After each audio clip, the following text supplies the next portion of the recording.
Bab 1761, Pusat Formasi. Dev yang mendengarnya seketika melirik tajam ke arahnya. Semua orang tahu jika menemukan pusat formasi maka bisa menghancurkan formasi itu, karena pusat formasi adalah titik terlemah dari setiap formasi. Tapi yang paling sulit adalah untuk menemukan pusat formasi itu. Ergon seolah menyadari apa yang dipikirkan Dev lalu bergegas berkata, "Tuan Dev, Guru Kenari adalah ahli kertas jimat. Setiap kertas jimat sebenarnya mencerminkan sebuah formasi. Coba tanyakan pada Guru Kenari, mungkin dia dapat mengetahui di mana letak pusat formasi itu, atau mungkin bisa memecahkan formasinya." Mata Dev seketika berbinar saat mendengarnya. Sebenarnya setiap kertas jimat memang memiliki kemampuan yang berbeda-beda, karena masing-masing kertas jimat memiliki formasi yang berbeda, jadi tentu saja kemampuannya juga berbeda. Misalnya, formasi pembunuh. Formasi pelindung gunung, hanyalah representasi dari formasi yang digambar di kertas jimat. Ini membuat masing-masing kertas jimat memiliki kemampuan yang berbeda. Hanya saja, tidak semua orang memiliki kemampuan untuk menggambar jimat. Anda mungkin dapat membuat formasi sihir, namun belum tentu bisa menggambar jimat dan mengatur formasi di atas kertas jimat. Dengan logika yang sama, Kenari dapat menggambar jimat, memiliki teknik kertas jimar yang tidak terkalahkan, namun jika memintanya untuk membentuk formasi pelindung gunung di sebuah klan, dia juga tidak mampu melakukannya. Semua hal memiliki keterkaitan satu sama lain tapi juga memiliki perbedaannya masing-masing. Dev yang sudah memahaminya memutuskan untuk pergi mencari Kenari setelah dia memenggal kepala Adam di depan umum besok. Jika Kenari tidak mampu, maka mereka bisa pergi ke reruntuhan kuno klan jimat surgawi, mungkin saja mereka akan menemukan hal tak terduga. Sekarang, dengan adanya tubuh fisik setan darah yang seperti tank berjalan, dia sama sekali tidak perlu takut pada mekanisme yang ada di reruntuhan kuno. Keesokan paginya, arena bela diri dipenuhi dengan lautan manusia, karena Dev sudah memutuskan untuk mengeksekusi Adam di depan umum hari ini. Ini adalah pertama kalinya ketua aliansi dieksekusi sejak berdirinya aliansi seni bela diri. Hal seperti ini seharusnya dihentikan oleh pihak pemerintah, karena bagaimanapun klan Raja Naga milik Dev hanya sebuah klan, tidak memiliki hak untuk mengeksekusi ketua aliansi seni bela diri. Dan memerlukan campur tangan dari pihak pemerintah, namun Dev tetap memutuskan untuk mengeksekusi Adam dan pihak pemerintah tidak mengeluarkan sepatah kata pun. Semua orang juga tahu, dengan hubungan Tuan Graham dan Dev, wajar saja jika pihak pemerintah tetap diam. Di dalam penjara bawah tanah klan Raja Naga, Dev langsung mengangkat Adam keluar.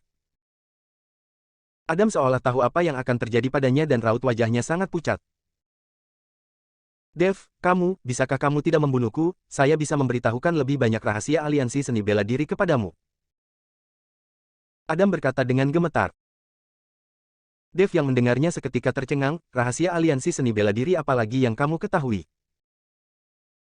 "Saya hanya akan memberitahu kamu jika kamu berjanji untuk tidak membunuhku," kata Adam. "Kamu pikir kamu masih memenuhi syarat untuk melakukan tawar-menawar denganku?" Dev berkata dengan ekspresi dingin. Merasakan hawa dingin dari tubuh Dev, Adam ragu-ragu sejenak, dan akhirnya menggerakkan giginya. "Baik, saya akan memberitahumu, semoga kamu bisa mengampuniku."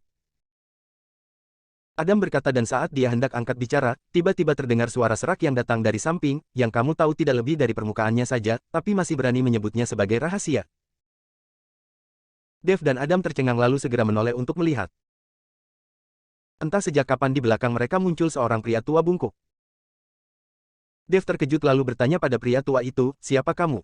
Bagaimana kamu bisa masuk ke sini?"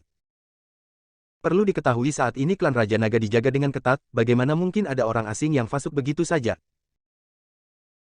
Dan jarak orang ini sudah begitu dekat dengan Dev dan yang lainnya, namun Dev tidak menyadari kehadirannya, terlihat kalau kekuatan pihak lawan sangat kuat. "Bagaimana cara saya masuk itu tidak penting, yang penting adalah seorang jubah hitam perak. Yang terhormat begitu takut mati, benar-benar mempermalukan aliansi seni bela diri." Pria tua bungkuk itu menghela nafas dan menggelengkan kepalanya. "Kamu anggota aliansi seni bela diri?" Dev mengernyitkan keningnya. Di sisi lain, Adam ketakutan setengah mati, dia tidak mengenal pria tua bungkuk ini karena saat mengadakan rapat, mereka semua berjubah hitam dan tidak ada yang mengetahui identitas satu sama lain. Bab 1762, sangat disayangkan. Sekarang melihat aliansi seni bela diri mengutus seseorang kemari membuat Adam merasa ketakutan dalam hatinya. "Senior, tolong saya hanya menggunakan trik, saya tidak mengungkap rahasia aliansi seni bela diri sedikit pun." Adam mulai berteriak minta tolong pada pria tua bungkuk itu. Sepertinya di bawah jubah hitam, emas, semuanya hanya sekumpulan sampah. Pria tua bungkuk itu mendengus dingin. Lalu sepasang matanya mulai memancarkan cahaya yang melesat keluar. Dev hendak menyerang saat melihat hal ini namun sudah terlambat. Terlihat cahaya itu melesat masuk ke dalam benak Adam dan kepala Adam langsung meledak dalam sekejap, dia mati begitu saja. Dev melihat Adam yang mati tragis di depannya mulai meningkatkan aura di tubuhnya. Dia tahu kekuatan pria tua ini sangat kuat, dan dirinya sama sekali bahkan tandingannya. Sebuah kesadaran spiritual memancar keluar dan Dev mulai memanggil setan darah. Hanya mengandalkan dirimu, sama sekali tidak memenuhi syarat untuk bertarung denganku. Jika kamu bisa tunduk pada kami, maka kami akan mempertimbangkan untuk melepaskan pacarmu. Dan dengan sumber daya yang kami miliki, juga bisa mempercepat kultivasimu, kalau tidak tubuh sejati naga emasmu ini akan sangat disayangkan. Pria tua itu berkata sambil tersenyum pada Dev. Kalau kalian begitu tulus, lepaskan dulu pacarku, lalu saya akan mempertimbangkan untuk bergabung dengan kalian atau tidak. Dev sengaja mengulur waktu hingga setan darah datang. Hahaha, kamu kira saya bodoh? Pria tua itu tertawa, jangan khawatir, saya pasti akan memberimu waktu, saya malah ingin melihat ahli seperti apa yang akan muncul di sisimu, dan siapa dia sebenarnya. Perkataan pria tua itu membuat Dev kaget, lalu bertanya, lantas formasi di penjara bawah tanah itu dipasang olehmu? Karena hanya orang yang memasang formasi yang dapat merasakan fluktuasi pada formasi, dan dapat mengetahui ada ahli di sisi Dev yang sudah menyentuh formasi itu. Kamu terlalu meninggikanku, saya tidak memasang formasi itu, saya juga menyarankan agar kamu tidak buang-buang energi, tidak ada orang yang bisa merusak formasi itu. Kamu juga tidak akan bisa menyelamatkan pacarmu, hanya bisa menunggu sampai dia kehilangan nilainya, mungkin kami akan melepaskannya. Namun, tubuh roh api yang mengagumkan ditambah dengan darahnya yang lebih mujarab daripada eliksir, hampir mustahil bagimu untuk mengeluarkan pacarmu dari penjara bawah tanah. Pria tua bungkuk itu mencibir. Kemarahan muncul di tubuh Dev saat membahas Yuki, cahaya keemasan muncul dan tubuh emas tak terhancurkan mulai menutupi seluruh tubuh Dev. Di saat bersamaan, setan darah juga sudah tiba di belakang Dev, menunggu perintah dari Dev dengan wajah datar. Melihat setan darah yang muncul di belakang Dev, sepasang mata pria tua bungkuk itu memancarkan kilatan cahaya. Saya kira tua bangka itu hidup kembali, ternyata hanya setan darah. Pria tua bungkuk itu seketika mencibir saat melihat setan darah, apakah kamu berharap bisa menjadi tidak terkalahkan hanya dengan mengandalkan tua bangka ini? Dev melihat pria tua ini langsung tahu tentang setan darah seketika terkejut bukan main. Matanya melotot dan membelajak. Perlu diketahui setan darah sudah mati ribuan tahun yang lalu, bagaimana mungkin ada yang mengenalnya? Lantas pria tua di depannya ini juga sudah hidup selama ribuan tahun. Melihat ekspresi terkejut Dev, pria tua bungkuk itu berkata, jika setan darah masih hidup, mungkin saya tidak akan bisa menahan satu tamparannya, namun sekarang ini hanya tubuh fisiknya yang sudah dimurnikan menjadi mayat boneka olehmu, dan dengan kekuatanmu sekarang, walau kamu bisa memurnikan setan darah menjadi mayat boneka, tapi kamu hanya bisa mengendalikannya selama 7 hari. Saya kira kami memiliki ahli di sisimu, ternyata hanya mengandalkan orang mati untuk memamerkan kekuatan. Pria tabungkuk itu berkata dengan penuh penghinaan dan membuat ekspresi Dev menjadi sangat jelek. Dia sama sekali tidak mengerti, siapa sebenarnya pria tua yang ada di hadapannya, dan kenapa dia bisa tahu begitu banyak. Meskipun hanya orang mati, tapi untuk membunuhmu sekarang akan semudah membalik telapak tangan. Dev mengaktifkan setan darah dan hendak menyerang pria tua bungkuk itu. Bab 1763, Kekuatan Kesadaran Spiritual. Orang yang tidak tahu apa-apa. Pria tua bungkuk itu mendengus. Serang. Dev tidak memedulikannya dan langsung menggerakkan setan darah. Setan darah langsung melayangkan tamparannya ke arah pria tua bungkuk itu. Pria tua bungkuk itu mendengus dan mulutnya mulai melafalkan sesuatu, lalu serangkaian gelombang energi yang bagaikan riak muncul di kedua tangannya. Kecepatan lafalan pria tua bungkuk itu menjadi semakin cepat, dan aura kuno yang misterius mulai meledak. Hingga akhirnya sebuah sinar cahaya langsung melesat ke dalam kepala setan darah. Setan darah yang awalnya sedang menyerang tiba-tiba berhenti, Dev seolah merasakan sesuatu. Dan hubungan kesadaran spiritual antara dirinya dan setan darah seketika terputus oleh sesuatu. Hal ini membuat ekspresi Dev menjadi sangat jelek, dan menatap pria tua bungkuk itu dengan tatapan tidak percaya. Dai tidak mengerti cara apa yang digunakan oleh pria tua ini untuk memutus hubungan antara dia dan setan darah. Pria tua bungkuk itu menatap Dev dengan dingin, mayat boneka tetap hanya mayat boneka, selama kesadaran spiritualmu kehilangan kendali atasnya maka itu akan menjadi mayat, kamu benar-benar mengira dia dapat membantumu menghabisi aliansi seni bela diri. Pria tua bungkuk itu menyipitkan matanya yang bagaikan obsidian memancarkan cahaya dingin dan tegas, membawa tekanan yang tidak berujung pada orang lain.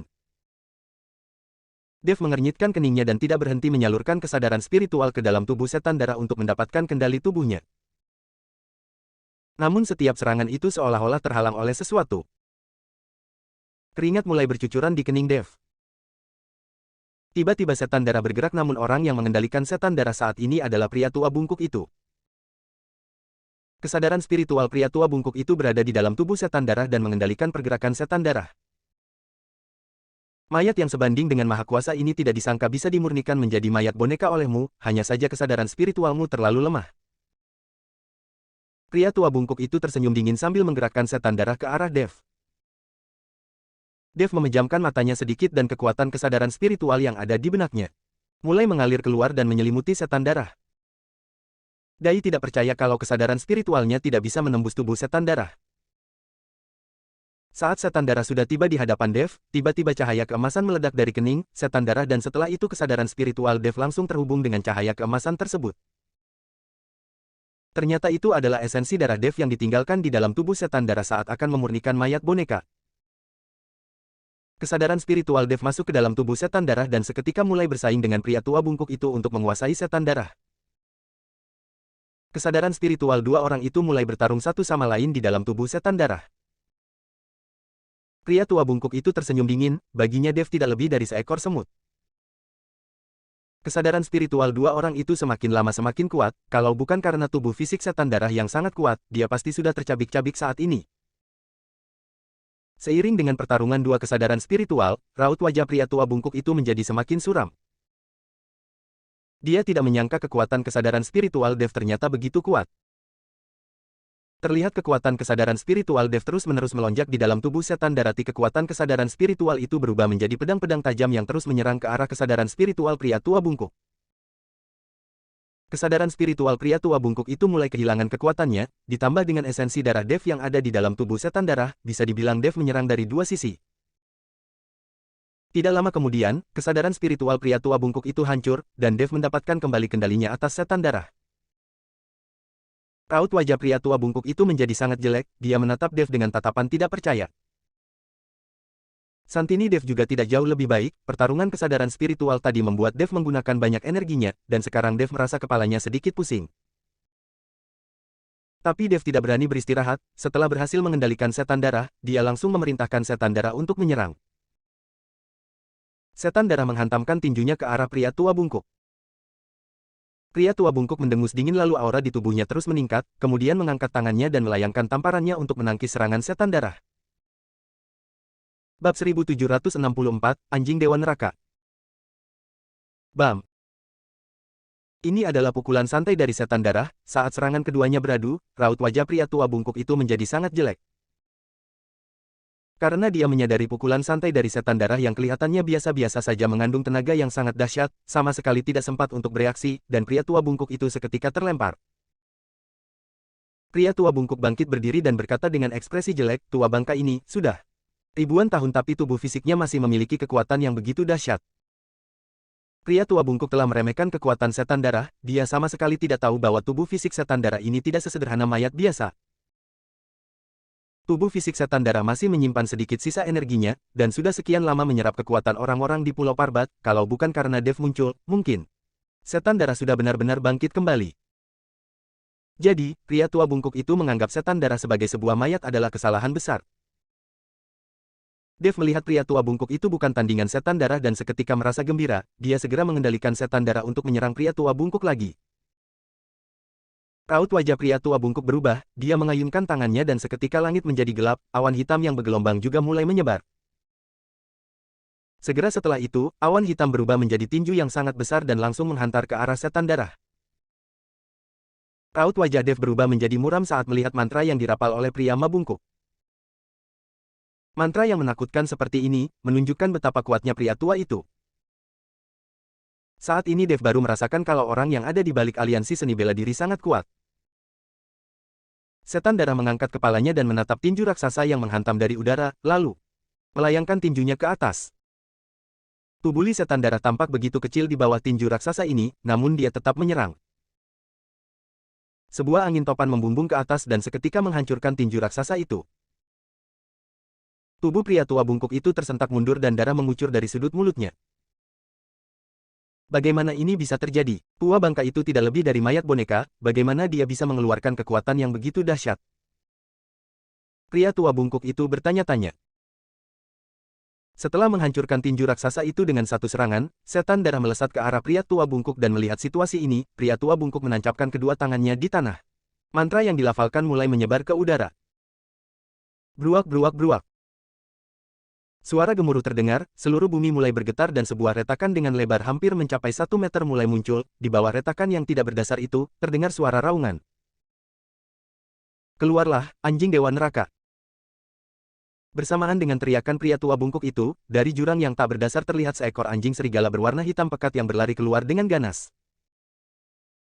Anjing serigala tampak melompat keluar dengan lembut, seolah tidak ada hubungannya dengan kegelapan neraka sama sekali. Dev mengernyitkan keningnya saat melihat seekor anjing serigala muncul dari tanah secara mendadak. Dia tidak bisa mempercayainya, lantas neraka itu benar-benar ada. Dan pria tua bungkuk ini dapat menghubungkan dunia fana dengan neraka, bahkan melepaskan anjing buas yang ada di dalamnya. Saat Dev sedang kebingungan, terlihat anjing serigala itu berlari dengan lemah lembut ke hadapan pria tua bungkuk menyayat jarinya lalu darah seketika mengucur. Anjing serigala itu mulai menjilat darah pria tua bungkuk dan darah pria tua bungkuk itu masuk ke dalam tubuh anjing serigala. Perubahan mulai terlihat pada tubuh anjing serigala, ukurannya mulai membesar dan sepasang matanya terlihat sangat merah. Aura menakutkan mulai menyebar dari tubuh anjing serigala itu. Dev menatap anjing serigala yang terus membesar dan tatapan matanya mulai memancarkan kilau. Dia tidak takut, sebaliknya dia malah merasa bersemangat, jika dapat membunuh anjing dewa neraka ini dan mendapatkan pil hewan buas darinya, maka kekuatan Dev mungkin akan bertambah pesat. Atau mungkin menangkap pria tua bungkuk itu dan langsung menyerap kekuatannya, dengan begitu kekuatan Dev juga dapat bertambah. Bab 1765, Monster Berkepala 3. Jelas kalau kekuatan pria tua bungkuk itu jauh melebihi Dev, jika Dev dapat menyerap kekuatannya jelas akan menjadi keuntungan besar bagi Dev. Pada saat ini, anjing serigala yang telah menjilat darah pria tua itu memusatkan pandangannya pada setan darah. Aura di tubuh anjing serigala itu mengandung aura darah yang kuat. Anjing dewa ini ditahan di neraka, dia telah menyerap hawa yin sepanjang tahun dan melahap roh spiritual, sekarang anjing dewa ini sudah menghisap darahku dan sudah menjadi tidak terkalahkan. Tatapan mata pria tua bungkuk itu berkilat, jelas kemunculan anjing serigala ini sudah menambah kepercayaan dirinya. Kamu benar-benar menganggapku bodoh ya? Jika kamu dapat membuka gerbang penghubung dunia dan neraka, kenapa kamu bahkan tidak bisa melawan mayat setan darah? Tadi itu hanya teknik kamuflasemu bukan? Apanya yang tertahan di neraka, melahap roh spiritual, saya rasa kamu membesarkannya di alam rahasia dan sekarang kamu mengeluarkannya untuk menakut-nakuti orang, bukan? Kebetulan sekali saya bisa memakan daging dari anjing busukmu ini dan pil hewan buasnya juga dapat membantu kultivasiku. Dev mendengus dingin. Raut wajah pria tua bungkuk itu menjadi dingin, jelas perkataan Dev sangat tepat. Sebenarnya itu hanya tebakan Dev, karena orang yang dapat membuka gerbang neraka tidak mungkin hanya memiliki kemampuan seperti ini. Serang. Pria tua bungkuk itu tahu dia sudah tidak bisa menakut-nakuti Dev, jadi dia segera memerintahkan anjing iblis itu untuk menyerang setan darah. Anjing iblis itu memamerkan taringnya, tatapan matanya tajam dan ganas, setiap hembusan nafasnya mampu membuat angin kencang. Namun tidak peduli seganas apa anjing iblis itu, setan darah tetap tidak menunjukkan ekspresi apapun karena setan darah tidak lebih dari mayat, tidak peduli bagaimana anjing iblis itu menefornya tidak akan berguna. Melihat dia tidak bisa menggerak setan darah, anjing iblis itu hanya bisa membuka mulut besarnya dan menggigit langsung ke arah setan darah. Setan darah tidak menghindar, dan tangannya langsung digigit oleh anjing iblis itu. Namun setan darah memiliki tubuh fisik yang sangat kuat, mana mungkin gigitan anjing iblis itu akan membuatnya terluka. Anjing iblis itu menggigit dengan ganas namun tubuh fisik setan darah sama sekali tidak terluka, saliknya taring anjing iblis itu langsung patah, saking sakitnya anjing iblis itu mau tidak mau melepaskan gigitannya. Saat dia melepaskan gigitannya, setan darah melayangkan tamparannya dan langsung membuat tubuh anjing iblis itu terlempar keluar. Namun segera, anjing iblis itu kembali bangkit, harus diakui kalau tubuh anjing iblis ini juga sangat kuat. Dengan kekuatan yang sebanding, tubuh fisik monster siluman biasanya lebih kuat. Sedangkan anjing iblis itu juga tidak memiliki rasa takut, dia kembali menggeram dan menerjang ke arah setan darah dengan sangat cepat, semburan kabut hitam juga terus muncul dari tubuhnya. Seiring dengan munculnya kabut hitam, kedua sisi kepala anjing iblis itu mulai menunjukkan perubahan, dan dua kepala besar mulai tumbuh. Monster berkepala tiga. Dev yang melihatnya mau tidak mau merasa kaget. Satu tubuh, tiga kepala, masing-masing membuka mulut besarnya dengan lebar. Di saat Dev sedang terkejut, tiba-tiba dia merasakan angin kencang menghampirinya. Saat Dev menyadarinya, pria tua bungkuk itu sudah tiba di hadapan Dev dan telapak tangannya yang kering seketika mencengkeram Dev. Sepertinya dia hendak menangkap Dev, mungkin mengendalikan Dev. Jika dia mengendalikan Dev maka setan darah tidak akan menjadi ancaman lagi. Dev terkejut dan bergegas melayangkan tinjunya pada pria tua bungkuk itu. Duk. Tubuh Dev langsung terlempar dan menghantam tanah dengan keras. Sementara pria tua bungkuk itu terhuyung-huyung dan kembali mencoba menangkap Dev.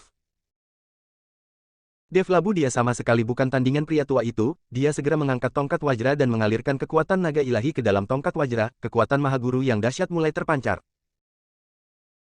Kekuatan tongkat wajra saat berada di tangan Dev jauh lebih kuat daripada saat digunakan oleh Adam.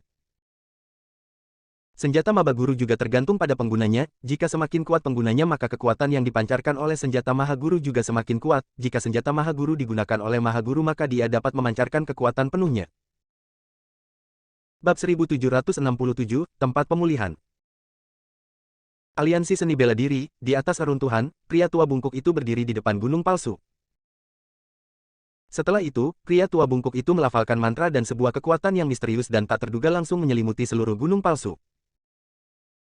Diikuti dengan fluktuasi spasial, tubuh pria tua itu menghilang dan bahkan seluruh gunung palsu itu juga menghilang.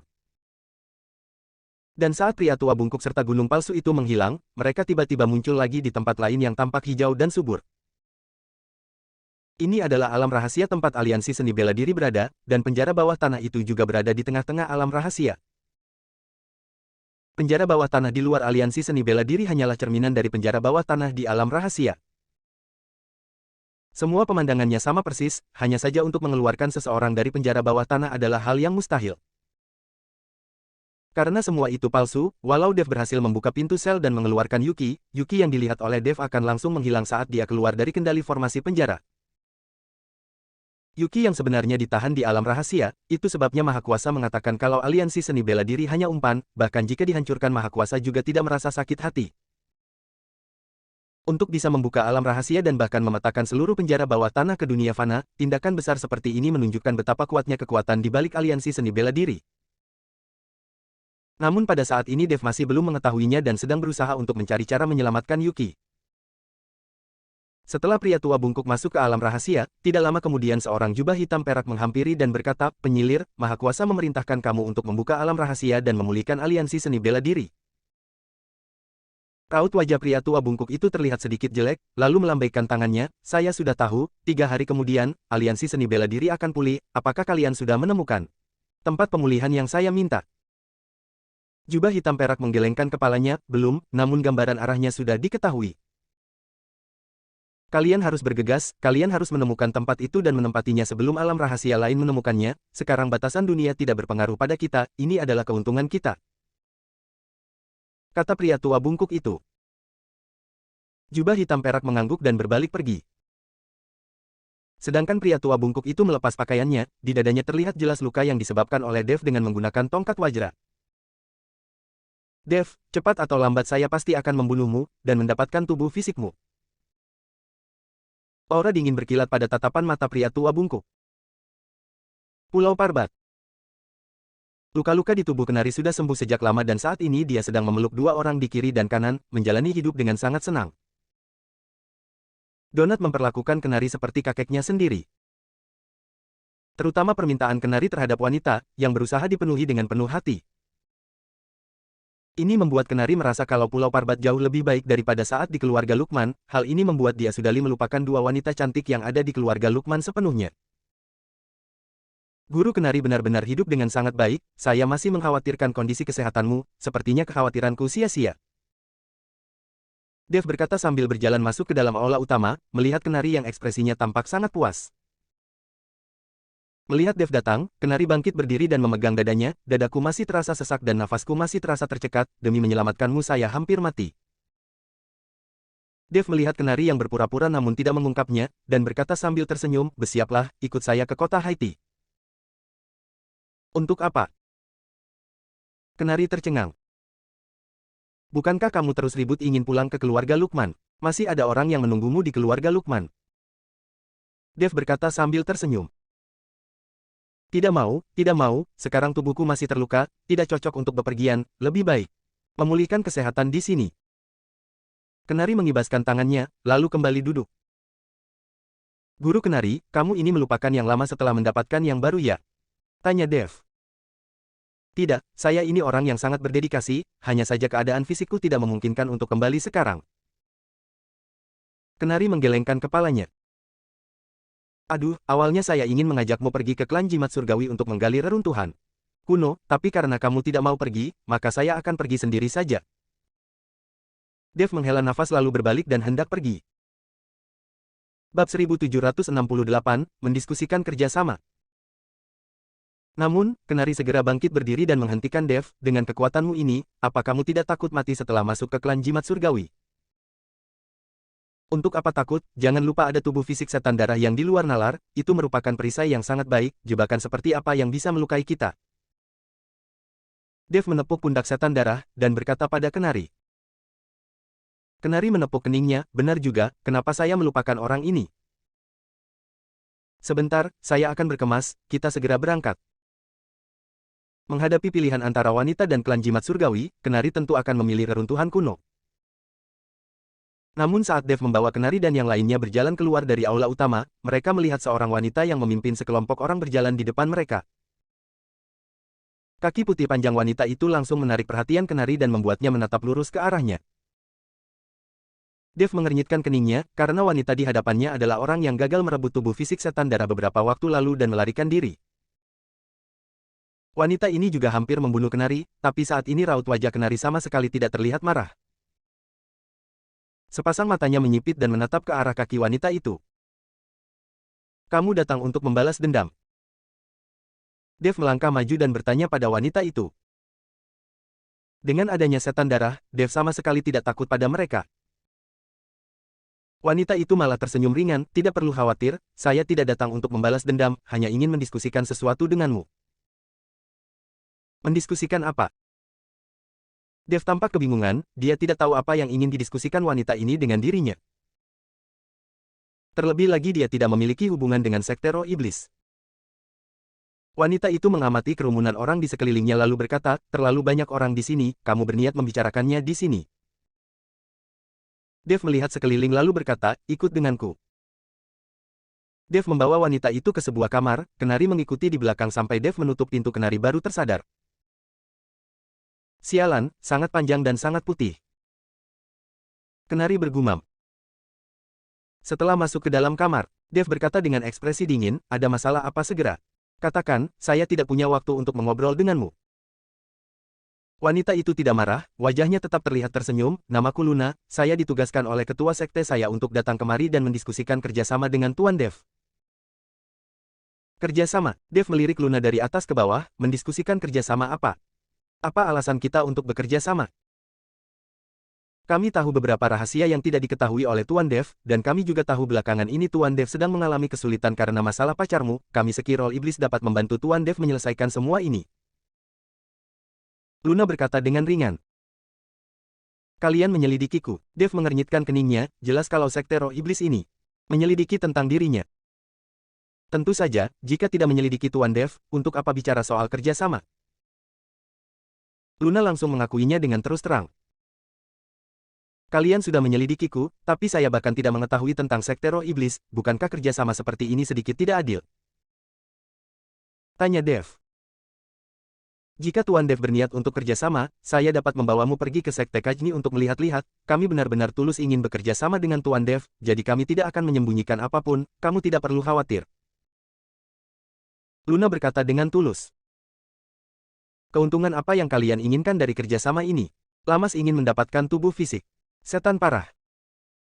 Daye bertanya dengan penasaran. Sekte Roh Iblis tidak mungkin begitu murah hati dan bekerja sama dengannya tanpa menginginkan keuntungan apapun. Luna mengangguk, benar, kami berharap bisa mendapatkan tubuh fisik setan darah. Saya akan berkata kasar pada Tuan Dev, tubuh fisik setan darah di tangan Tuan Dev benar-benar sia-sia. Meskipun kalian mempunyai cara untuk memurnikan mayat setan darah menjadi mayat boneka, tapi itu tidak akan bertahan lama. Dengan begitu, tubuh fisik setan darah akan menjadi sia-sia. Namun jika berada di tangan Sekte Roh Iblis kami mempunyai cara untuk menghidupkan tubuh fisik setan darah. Tapi Tuan Dev tidak perlu khawatir, pada saatnya Sekte Roh Iblis akan menjadi pendukung kuat Tuan Dev. Aliansi Seni Bela Diri Kota Gama, bisa kamu hancurkan kapan saja. Bab 1769, percaya atau tidak terserah padamu. Dev menatap Luna dengan erat, hanya untuk melihat sepasang mata Luna yang tulus dan tidak sedang berbohong. Kamu mengatakan kalian bisa menyelamatkan pacarku, dan mengetahui rahasia yang tidak saya ketahui, rahasia apa itu sebenarnya? Tanya Dev. Tuan Dev, maaf saya tidak bisa memberitahumu sekarang, jika kedua belah pihak mencapai kerjasama, maka rahasia ini akan kami beritahukan padamu. Luna menggelengkan kepalanya. Kamu sudah berbicara panjang lebar tapi sama saja dengan omong kosong, bagaimana kamu meyakinkan saya bahwa Sekte Roh Iblis memiliki kemampuan? Dev melihat Luna yang merahasiakan segala sesuatu mencoba untuk memancingnya. Luna tersenyum dan tidak marah, dia membeberkan taktik Dev yang mencoba memprovokasinya. Tuan Dev, kamu tidak perlu menggunakan trik seperti ini untuk memprovokasiku, untuk menunjukkan ketulusan kami, saya akan memberitahu sebuah rahasia kepadamu. Sekarang kamu sedang berusaha keras untuk menyelamatkan pacarmu, sebenarnya yang kamu lihat hanyalah pemetaan, walaupun kamu berhasil membuka pintu sel itu, pacarmu sama sekali tidak bisa keluar dari penjara bawah tanah. Jika dia meninggalkan formasi, maka tubuhnya akan menghilang karena dia sama sekali tidak berada di penjara bawah tanah itu. Perkataan Luna membuat Dev seketika tercengang. Tidak mungkin, itu tidak mungkin, saya sudah bertemu dengan Yuki berkali-kali, aura di tubuhnya semuanya terlihat nyata, mana mungkin itu hanya pemetaan.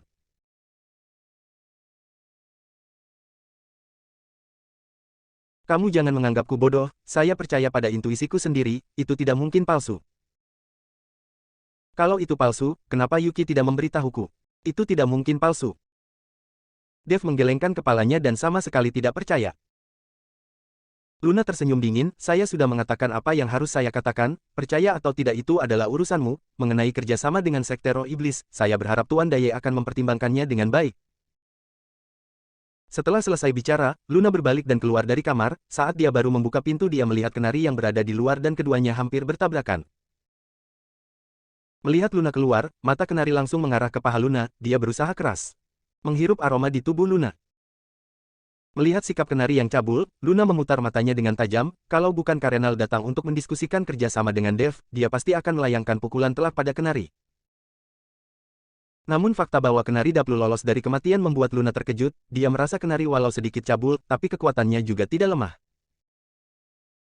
Luna membawa rombongannya pergi, dan Dev berjalan keluar dari dalam amar. Kenari segera mengendus-endus tubuh Dev. Dev tampak heran dan berkata, Guru Kenari, apa yang kamu lakukan? Saya sedang mengendus apa yang kalian pria dan wanita lakukan di dalam sana berduaan. Jangan macam-macam, itu adalah wanitaku. Kenari memperingatkan Dev. Dev yang mendengarnya seketika tidak tahu harus berkata apa, wanitamu, hampir mencabut nyawamu. Itu bukan urusanmu, saya rela, mati di tangan wanita cantik juga merupakan kehormatan. Kenari menggelengkan kepalanya lalu berkata, oh iya, apa yang gadis itu katakan padamu? Dev tidak merahasiakannya dan langsung berkata, dia ingin bekerja sama denganku. Bekerja sama? Kenari tercengang, apa kamu menyetujuinya? Jika bekerja sama maka kita akan menjadi sekutu, benarkan? Dev mengangguk, benar, jika bekerja sama maka akan menjadi sekutu, kamu juga bisa sering bertemu dengannya. Benarkah? Tatapan mata Kenari berbinar, setujui saja permintaannya, cepat setujui, bekerja samalah dengannya. Kenari meraih bahu Dev dan mengguncangnya dengan kuat, dia terlihat sangat bersemangat. Melihat Kenari yang begitu bersemangat, Dev berkata dengan bingung, Guru Kenari, apa yang kamu sukai dari wanita itu? Kakinya, Kenari menjawab tanpa ragu-ragu, panjang, ramping, putih. Dev terdiam sejenak lalu berkata, ayo kita ke reruntuhan klan jimat surgawi dulu, dan bicarakan beberapa hari lagi. Bab 1770, pikiran yang dipenuhi dengan wanita. Orang-orang itu berjalan menuju reruntuhan kuno klan jimat surgawi, dan di sepanjang perjalanan Dev memikirkan apa yang dikatakan oleh Luna. Jika ada kesempatan, Dev ingin pergi ke penjara bawah tanah aliansi seni bela diri untuk memastikannya. Dia ingin tahu apakah sosok Yuki hanya merupakan pemetaan seperti yang dikatakan oleh Luna. Saat Dev dan yang lainnya tiba di reruntuhan kuno klan jimat surgawi, mereka sudah cukup terbiasa dengan perjalanan ini. Perjalanan mereka mulus dan segera tiba di depan gerbang pintu masuk. Melihat gerbang reruntuhan kuno klan jimat surgawi, Dev dan Kenari tidak berani bergerak sembarangan. Dev melirik Ergon namun Ergon mengibaskan tangannya, Tuan Dev, dengan kekuatanku, saya sama sekali tidak bisa membuka gerbang itu. Pada akhirnya Dev hanya bisa memerintahkan setan darah untuk maju dan membuka pintu gerbang itu. Bam! Setan darah tidak memiliki pikiran, dia langsung maju dan menghantamkan tinjunya dengan keras pada pintu gerbang klan jimat surgawi. Tinju itu langsung menimbulkan pergerakan, seluruh ruang di dalam reruntuhan mulai berfluktuasi dan terdistorsi. Dev tidak mengerti bagaimana tinju setan darah bisa menyebabkan fluktuasi pada ruang. Berani-beraninya menerobos masuk ke dalam klan jimat surgawi, pelanggaran yang tidak dapat dimaafkan. Sebuah suara yang samar terdengar dari dalam reruntuhan kuno klan jimat surgawi. Diikuti dengan suara itu, aura pembunuh seketika menghampiri dan sangat menakutkan. Dev dan yang lainnya menjadi pucat saat merasakan aura mematikan ini, mereka senia segera bersembunyi di belakang tubuh setan darah. Ergon juga bersembunyi di belakang tubuh setan darah dan beberapa orang itu menjadikan tubuh fisik setan darah sebagai perisai. Ding ding dang dang. Aura mematikan itu menghantam tubuh setan darah dan tidak meninggalkan bekas luka apapun. Setelah itu, setan darah menghantamkan tinjunya lagi, dan pintu gerbang klan jimat surgawi seketika runtuh. Dengan runtuhnya pintu gerbang klan jimat surgawi, di ruang hampa muncul sebuah sosok, terlihat seorang pria tua dengan rambut putih namun memiliki wajah yang muda dan mengenakan pakaian putih, melayang di udara. Kenari yang melihat itu segera berlutut di lantai, saya Kenari sebagai murid, memberi hormat kepada leluhur. Namun, pria tua itu sama sekali tidak melirik Kenari dan menatap tubuh fisik setan darah, tidak disangka setelah ribuan tahun, tubuh fisik iblis tua ini tidak membusuk, bahkan dimurnikan sebagai mayat boneka oleh anak-anak seperti kalian. Dev yang melihat itu segera berkata dengan keras, Senior, kami tidak berniat untuk menyinggung, hanya saja teknik kertas jimat klan jimat surgawi tidak ada tandingannya di dunia. Jika sampai hilang maka akan sangat disayangkan bagi seluruh dunia kultivator abadi, jadi saya dan yang lainnya datang kemari dengan harapan dapat mengembangkan teknik kertas jimat klan jimat surgawi. Dev sedang menyanjung pria tua itu secara berlebihan agar pria tua itu merasa tersanjung dan puas. Anak ini cukup pandai bicara, hanya saja teknik kertas jimat, klan jimat surgawi tidak diwariskan keluar, kamu bukan muridku, bagaimana kamu bisa mewarisi teknik kertas jimat klan jimat surgawi? Pria tua itu bertanya pada Dev. Hal ini membuat Dev kebingungan, namun Dev menunjuk ke arah Kenari dan berkata, guru Kenari berasal dari klan kalian, kamu bisa mewariskan teknik kertas jimat kepadanya. Kenari yang mendengarnya merasa sangat bersemangat, dia bahkan sudah berterima kasih kepada 8 generasi leluhur Dev di dalam hatinya. Dia tidak menyangka di saat seperti ini Dev akan menunjuk dirinya untuk dapat mewarisi teknik itu. Kenari merasa tubuhnya gemetar.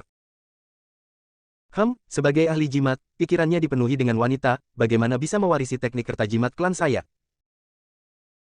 Pria tua itu mendengus dingin. Dev tidak bisa menahan tawa saat mendengar hal itu, sedangkan Kenari tampak sangat frustrasi. Pria tua itu lalu menatap Dev, apakah sekarang kamu bersedia menjadikanku sebagai garu, dan menjadi anggota dari klan jimat surgawi? Dev tercengang dan sedikit serba salah. Pria tua itu jelas sudah mati dan yang tersisa saat ini hanyalah pikiran ilahinya. Bagaimana caranya dia menjadikan sebuah pikiran ilahi sebagai guru? Melihat Dev ragu-ragu, pria tua itu berkata dengan tidak senang, kalau kamu tidak bersedia, maka pulang saja, saya tidak akan mempermasalahkan kalian yang sudah merusak gerbang klanku.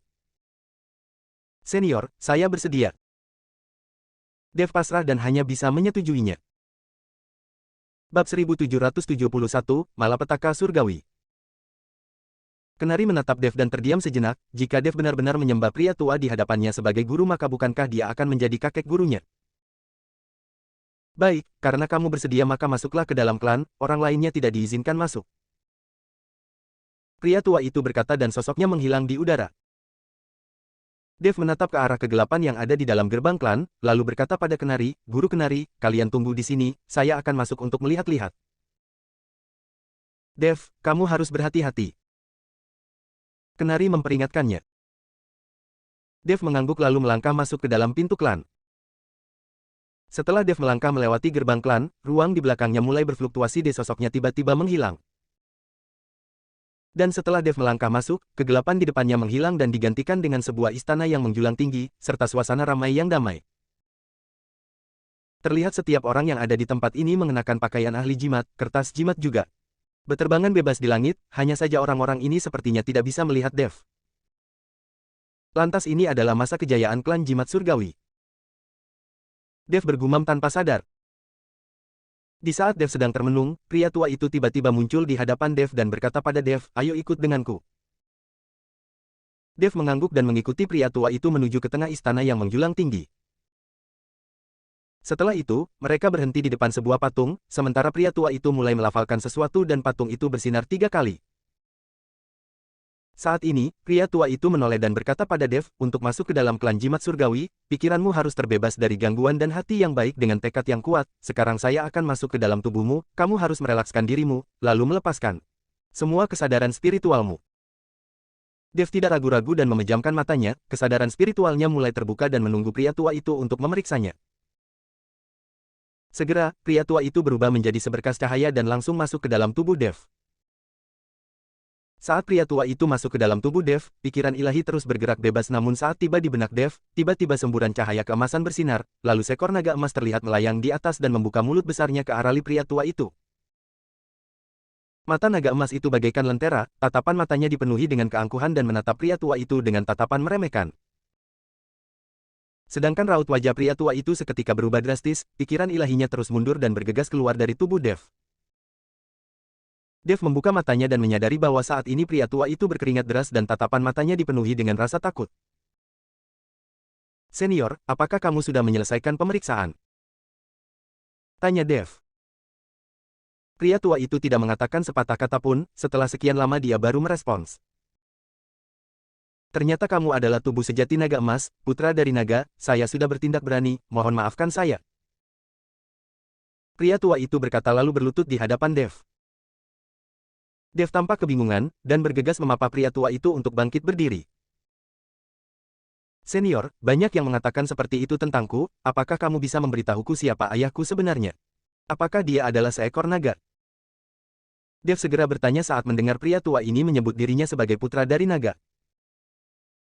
Pria tua itu menatap Dev dengan penasaran saat Dev menanyakan hal ini, "Kamu tidak tahu siapa ayahmu?" Dev menggelengkan kepalanya, "Sejak saya lahir, saya tidak pernah bertemu dengan orang tua kandungku." Pria tua itu terdiam sejenak setelah mendengarnya, "Mungkin ini adalah takdir, saat energi spiritual kembali pulih maka malapetaka surgawi akan terjadi lagi, mungkin kamu adalah orang yang akan menyebabkan malapetaka surgawi ini. TM. Dapat mewariskan teknik kertas jimat ini kepadamu adalah kehormatan bagi klan jimat surgawi." Dev menjadi sedikit bingung saat mendengar perkataan pria tua itu, dia awalnya ingin terus bertanya tapi pria tua itu malah tersenyum dan cahaya memancar dari sekujur tubuhnya. Segera setelah itu tubuh pria tua itu perlahan-lahan bertransformasi dan berubah menjadi jimat-jimat, yang langsung terbang masuk ke dalam tubuh Dev. Dev hanya merasakan rasa sakit yang menusuk di kepalanya, lalu berbagai mantra dan simbol jimat mulai muncul tanpa henti. Dev segera duduk bersila dan mencerna teknik jimat yang amat besar ini. Saat ini, aura di tubuh Dev juga terus berkembang pesat. Bab 1772, Validasi. Kenari dan Ergon menunggu di luar. Namun setelah menunggu lama, mereka tidak kunjung melihat Dev. "Guru Kenari, apakah sesuatu terjadi pada Tuan Dev? Kenapa dia belum keluar setelah selama?" tanya Ergon. "Seharusnya tidak akan ada masalah, kita tunggu saja lagi," kata Kenari. Dua orang itu terus menunggu, hingga tubuh fisik setan darah terjatuh ke lantai dengan suara gedebuk. Dua orang itu baru menyadari kalau mereka sudah menunggu di sini selama beberapa hari. Kali ini, Kenari mulai merasa panik. Anak ini, bahkan waktu pengendalian tubuh fisik setan darah sudah berlalu tapi dia masih belum keluar. Sangat disayangkan. Saat melihat setan darah yang tergeletak di tanah, Kenari menghela nafasnya. Apakah kita perlu masuk dan mencarinya? Kata Ergon. Siapa yang tahu perangkap tersembunyi seperti apa yang ada di dalam sana, dengan kekuatan kita berdua kalau kita masuk kita hanya akan mati. Kenari tahu pasti ada banyak senjata dan perangkap tersembunyi yang hebat di dalam klan jimat surgawi, mereka berdua sama sekali tidak akan bisa melawannya. Dan seperti itulah kedua orang itu kembali menunggu 1 hari lagi, tiba-tiba ledakan cahaya. Keemasan meledak di dalam klan yang gelap, menerangi seluruh reruntuhan kuno. Pada saat itulah mereka dapat melihat Dev yang sedang duduk bersila dan berjarak belasan meter dari mereka. Saat ini tubuh Dev terus memancarkan cahaya keemasan, seperti matahari yang menyinari seluruh reruntuhan. Dev membuka matanya dan cahaya keemasan juga memancar dari matanya. Aura di tubuhnya juga meledak. Dev mengepalkan tinjunya dan merasakan tubuhnya begitu rileks. Ini ternyata saya telah berhasil menembus tingkat 5 ranah Grandmaster Guru. Tatapan Dev penuh dengan keterkejutan, dia tidak menyangka setelah mencerna teknik kertas jimat kekuatannya sendiri akan naik dari Grandmaster Guru tingkat 3 ke tingkat 5. Perlu diketahui peningkatan ranah seperti ini memerlukan sangat banyak sumber daya dan energi. Cahaya keemasan di tubuh Dev perlahan-lahan menghilang, dan seluruh reruntuhan klan jimat surgawi kembali menjadi redup. Sedangkan Dev mulai melafalkan sesuatu dan menggambar di udara dengan tangannya. Setelah itu, sebuah api menyala di udara, api itu menyala dengan terang menerangi seluruh reruntuhan klan jimat surgawi. Dev melihat sekelilingnya dan melihat puing-puing di mana-mana, di antara puing-puing itu juga tampak banyak tulang belulang putih yang berserakan. Tulang belulang putih itu seharusnya adalah murid-murid klan jimat surgawi. Melihat situasi tragis di depannya, Dev teringat akan pemandangan damai yang baru saja dia lihat tadi, ini benar-benar terasa seperti dunia yang berbeda.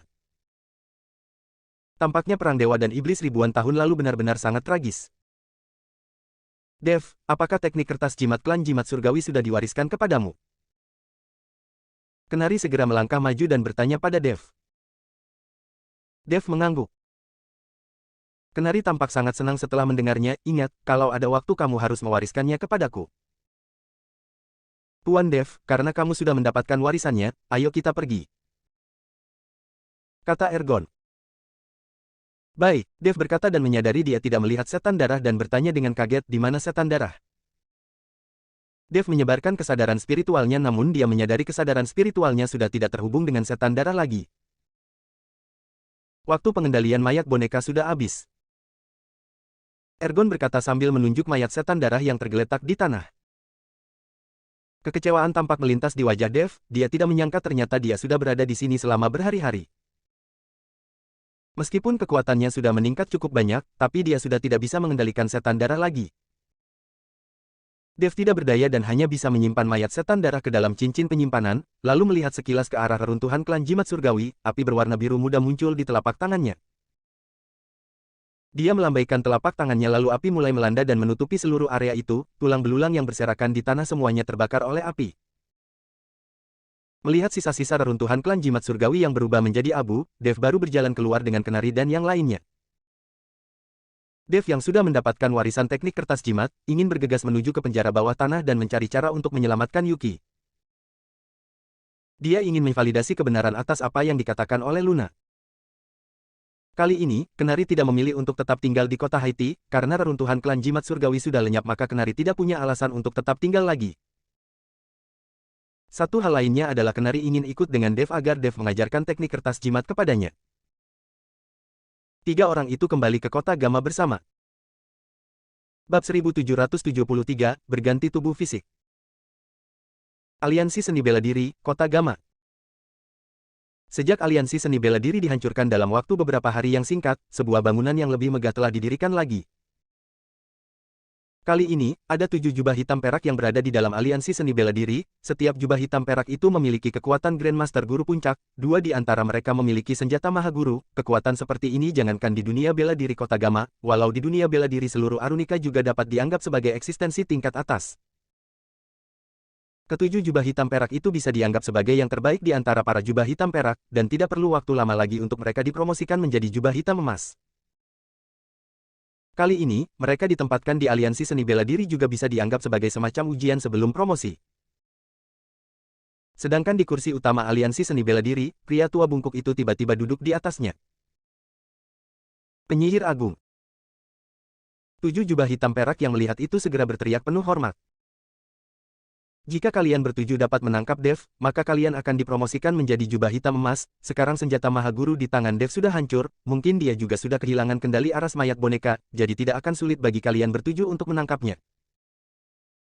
Namun kalian tidak boleh meremelikannya, yang paling penting kalian tidak boleh menghancurkan tubuh fisiknya itu masih berguna untuk Maha Kuasa. Pria tua bungkuk itu berkata kepada 7 orang tersebut. Siap laksanakan. 7 orang itu segera mengangguk. Tidak lama kemudian, sosok pria tua bungkuk langsung menghilang dari atas kursi, dan saat dia kembali muncul dia sudah berada di tengah alam rahasia. Pria tua bungkuk itu berjalan dengan cepat ke sebuah ruang rahasia, membuka salah satu jendela di ruang rahasia itu dan kegelapan terlihat di dalamnya. Pria tua bungkuk itu melafalkan beberapa mantra dan ruang rahasia ini tiba-tiba menjadi terang.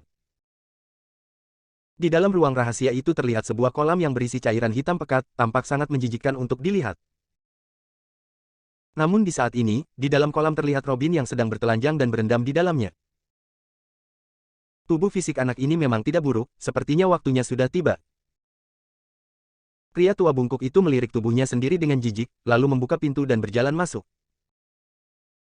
Pria tua bungkuk itu melambaikan telapak tangannya dan sebuah kabut hitam muncul dari dalam tubuh Robin, lalu berubah menjadi sosok seorang manusia.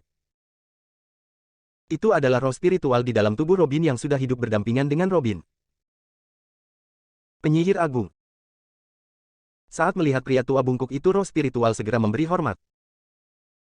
Tubuh fisik anak ini memang sangat kuat dan mampu berendam di dalam kolam iblis hitam untuk waktu yang begitu lama, tubuh fisik sebagus ini hanya disia-siakan olehmu. Pria tua bungkuk berkata dengan dingin kepada roh spiritual tersebut. Saat roh spiritual itu mendengarnya dia seketika gemetar ketakutan, penyihir agung, hamba juga hanya menemukan tubuh fisik ini secara kebetulan, saya tidak memilihnya. Tidak peduli apakah kamu menemukannya secara kebetulan atau tidak, sekarang saya menginginkan tubuh fisik ini. Pria tua bungkuk itu berkata lalu membuka mulutnya, roh spiritual itu meronta 2 kali lalu tertelan ke dalam perutnya. Segera setelah itu, kabut hitam muncul dari tubuh pria tua bungkuk dan kemudian masuk ke dalam tubuh Robin. Sedangkan tubuh fisik pria tua bungkuk itu langsung kehilangan kesadarannya dan jatuh ke tanah, jatuh ke dalam cairan hitam pekat. Tubuh fisik itu langsung rusak dan berubah menjadi tulang-tulang putih, pada akhirnya menghilang sepenuhnya. Sedangkan Robin membuka matanya saat itu dan cahaya mengerikan terlintas di matanya. Haha, tubuh fisik ini memang benar-benar bagus. Roh spiritual penyihir agung tidak bisa menahan tawanya saat melihat tubuh fisik yang kuat. Siapa kamu? Saat ini Robin juga merasakan perubahan, karena dia menyadari aura roh spiritual di dalam tubuhnya jelas sudah berubah. Selain itu energi di dalam tubuhnya juga menjadi semakin ganas, kekuatannya juga jelas meningkat pesat. Nak, kamu seharusnya merasa terhormat karena saya menyukai tubuh fisikmu, saya penyihir agung, pemimpin dari kalian para jubah hitam, apa kamu mengerti? Roh spiritual itu berkata dengan nada angkuh. Robin tercengang dan raut wajahnya menunjukkan ketidakpercayaan. Bab 1774, Perisai. Penyihir-penyihir agung. Saat ini Robin hanya seorang jubah hitam perunggu, dan pada tingkatannya dia sama sekali tidak memenuhi syarat untuk bertemu dengan orang penting seperti penyihir agung. Saat ini tidak disangka roh spiritual penyihir agung malah masuk ke dalam tubuhnya. Ini artinya dia memiliki status sebagai penyihir agung dan semua jubah hitam harus mendengarkan dirinya. Nak, kedepannya kamu harus patuh, saya akan menjadikanmu lebih kuat lagi. Roh spiritual itu berkata dengan santai. Baik. Tatapan mata Robin dipenuhi dengan kilatan dan senyuman dingin terlihat di wajahnya. Dev, tunggu saja. Klan Raja Naga. Dev sedang mengumpulkan semua orang untuk rapat, ini adalah rapat pertama yang diadakan sejak Dev mendirikan klan Raja Naga. Bram sebagai pengurus sementara klan Raja Naga, setelah Efron pergi ke Pulau Parbat, Bram mengatur segala sesuatu yang ada di klan Raja Naga. Paman Bram, kamu mengatakan kalau aliansi seni bela diri membangun kembali semuanya hanya dalam waktu 3 hari. Dev bertanya pada Bram. Benar, 3 hari, bangunan-bangunan di aliansi seni bela diri seolah-olah muncul begitu saja dari udara, bahkan jauh lebih megah daripada sebelumnya. Dan kali ini, ada 7 orang Grandmaster Guru Puncak yang ditempatkan di dalam aliansi seni bela diri. Beberapa Master Guru, bahkan lebih banyak Great Grandmaster. Secara logika, kamu sudah menghancurkan aliansi seni bela diri sebelumnya, membunuh begitu banyak ahli di dalam aliansi seni bela diri, bagaimana mungkin ada begitu banyak ahli yang muncul sekaligus? Asteris lantas seperti yang dikatakan oleh Ergon, orang-orang ini berada di dalam alam rahasia. Bram tampak heran karena dia tidak pernah mengetahui tentang alam rahasia. Dev juga sedikit bingung, sepertinya aliansi seni bela diri benar-benar jauh lebih kuat dari yang dia kira, entah berapa banyak ahli yang dimiliki oleh aliansi seni bela diri di alam rahasia. Sekarang semua yang muncul hanya Grandmaster Guru, dan untuk tingkat Mahaguru, mungkin pria tua bungkuk itu merupakan salah satu di antaranya, hanya saja Dev tidak berani memastikannya. Karena bagaimanapun saat itu setan darah ada di sana, dua tamparannya sudah membuat pria tua bungkuk itu melarikan diri, jadi Dev tidak terlalu berani memastikan kekuatan sebenarnya dari pria tua bungkuk itu. Sekarang senjata Mahaguru sudah lenyap, waktu pengendalian setan darah juga sudah habis, Dev tidak memiliki keyakinan untuk menghadapi 7 orang Grandmaster Guru Puncak. Awalnya Dev mengira dia sudah menghancurkan aliansi seni bela diri, asalkan dia masuk ke dalam penjara bawah tanah dan mencari cara untuk membuka pintu sel dia bisa menyelamatkan Yuki. Namun tidak disangka, aliansi seni bela diri pulih dalam waktu 3 hari dan kali ini mereka mengutus begitu banyak ahli. Hal ini membuat Dev sangat pasif dan tidak tahu harus melakukan apa untuk sesat. Meskipun klan Raja Naga tampak sangat kuat saat ini, tapi bagaimanapun mereka baru didirikan dan tidak banyak ahli yang benar-benar memiliki kekuatan. Dalam pertarungan Grandmaster Guru sepertinya hanya Nora dan Kenari yang dapat membantu sedikit. Kekuatan yang lainnya tidak cukup kuat untuk bertarung dengan Grandmaster Guru Puncak. Tuan Dev, meskipun kamu melawan 7 Grandmaster Guru Puncak, kamu belum tentu tidak memiliki peluang untuk menang, apakah kamu lupa kamu masih sesuatu? Saat ini, Ergon berjalan masuk. Apa itu? Dev tercengang. Setan darah, kata Ergon. Namun setan darah sudah tidak bisa dikendalikan olehku, apalagi yang bisa dilakukan. Dafeyang mendengarnya seketika berkata dengan nada kecewa. Tuan Dev, meskipun setan darah sudah tidak dapat dikendalikan olehmu, tapi tubuh fisiknya bisa digunakan sebagai perisai, itu juga tidak buruk, kamu tahu tubuh fisik setan darah sangat kuat, senjata Mahaguru juga tidak bisa menembusnya, apalagi beberapa Grandmaster Guru. Ergon menjelaskan. Mata Dev berbinar saat mendengar hal ini, benar juga, bagaimana saya bisa melupakan cara itu? Menggunakan tubuh fisik setan darah sebagai perisai, jika setan darah masih hidup mungkin dia akan mati kesal. Hal ini membuat Dev memiliki keyakinan di dalam hatinya, pada saatnya dia hanya perlu memanggil Nora dan Kenari untuk membantu, bertarung melawan 7 Grandmaster Guru juga bukannya tidak mungkin. Bab 1775, Bermain Catur. Saat Dev hendak menyudahi rapat dan membuat persiapan selanjutnya, ada seseorang yang datang dan melaporkan bahwa junior dari tim penegak hukum datang. Dev segera mempersilahkan junior masuk. Dev sudah lama tidak bertemu dengan junior. Entah apa yang sedang disibukkan oleh orang itu. Junior masuk dan saat melihat Dev, dia tampak tercengang lalu tersenyum. Dev, kekuatanmu meningkat cukup banyak lagi ya. Saya ingat saat pertama kali bertemu denganmu kamu adalah bocah yang dianiaya oleh orang lain, dan masih mengandalkan Bram untuk melindungimu. Hanya dalam waktu 1 tahun, kamu sudah menjadi ketua klan terbesar di kota Gama. Junior tampak terkesan, 1 tahun yang lalu dia memandang Dev seperti seekor semut, tapi sekarang dia harus menghormati Dev. Kapten Junior, jangan terlalu memujiku, kamu tidak mungkin datang tanpa alasan, katakan saja apa yang membawamu kemari. Dev berkata sambil tersenyum. Tuan Graham merindukanmu, dia memintaku untuk datang menjemputmu. Kata Junior. Tuan Graham merindukanku. Dev tampak sedikit kaget, dia tidak tahu kenapa Tuan Graham tiba-tiba mencarinya saat ini. Ikut denganku, jangan biarkan Tuan Graham menunggu terlalu lama. Junior berkata lalu langsung menyeret Dev pergi. Petik 2. Tidak lama kemudian, Dev tiba di majelis perlindungan hukum dan melihat Tuan Graham sedang duduk santai sambil minum teh, sementara di hadapannya, terdapat sebuah papan catur. Melihat Dev datang, Tuan Graham melambaikan tangannya, Dev, kemari dan duduklah, temani saya bermain catur.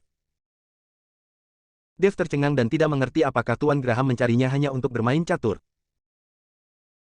Namun Dev tidak mengatakan apapun, dia langsung berjalan menghampiri dan duduk di depan Tuan Graham. Sedangkan Tuan Graham menuangkan secangkir teh untuk Dev secara pribadi, cobalah, ini adalah teh jubah merah yang otentik. Dev menatap Tuan Graham dan tidak dapat menebak apa yang sedang dipikirkan Tuan Graham. Dia menyeruput teh itu dengan pelan dan berkata, teh yang enak. Hahaha, enak atau tidak teh tergantung pada situasi hati seseorang, sebenarnya itu tidak terlalu memiliki hubungan dengan teh itu sendiri. Temani saya bermain beberapa ronde, saya mau lihat apakah kamu mempunyai bakat bermain catur. Tuan Graham tertawa keras dan mulai bermain catur dengan Dev. Dev bermain beberapa ronde dengan Tuan Graham dan setiap kali dia selalu kalah. Namun Tuan Graham tidak mengatakan apapun, dan membiarkan Dev melanjutkannya. Namun pada saat ini, kening Dev sudah dipenuhi keringat, dan dia merasa gelisah di dalam hatinya. Dia sedang bersiap untuk menyelamatkan Yuki, dia mana punya waktu untuk bermain catur dengan Tuan Graham. Melihat ekspresi gelisah Dev, Tuan Graham tidak mengatakan apapun, dan terus bermain catur dengan Dev. Pada akhirnya, Dev sedikit tidak tahan lagi dan berkata, Tuan Graham, apakah kamu mencariku karena ada urusan? Jika tidak ada, maka saya akan pergi, saya harus menyelesaikan beberapa hal. Pergi ke aliansi seni bela diri untuk menyelamatkan pacarmu. Tuan Graham tersenyum ringan. Dev tercengang namun akhirnya mengangguk, benar, pacarku sudah ditangkap begitu lama, sekarang akhirnya saya memiliki kekuatan, jadi saya harus menyelamatkannya. Memiliki kekuatan. Tuan Graham mengangkat kepalanya perlahan lalu berkata pada Dev, kekuatan apa yang kamu miliki sekarang? Grandmaster Guru tingkat 5. Kata Dev. Grandmaster Guru tingkat 5. Tuan Graham berkata lalu tiba-tiba melayangkan tamparannya ke arah Dev. Dev terkejut dan secara naluriah ingin mundur, tapi sudah terlambat. Hanya terlihat tubuh Dev yang terlempar keluar lalu menabrak kursi dan menghancurkannya hingga berkeping-keping.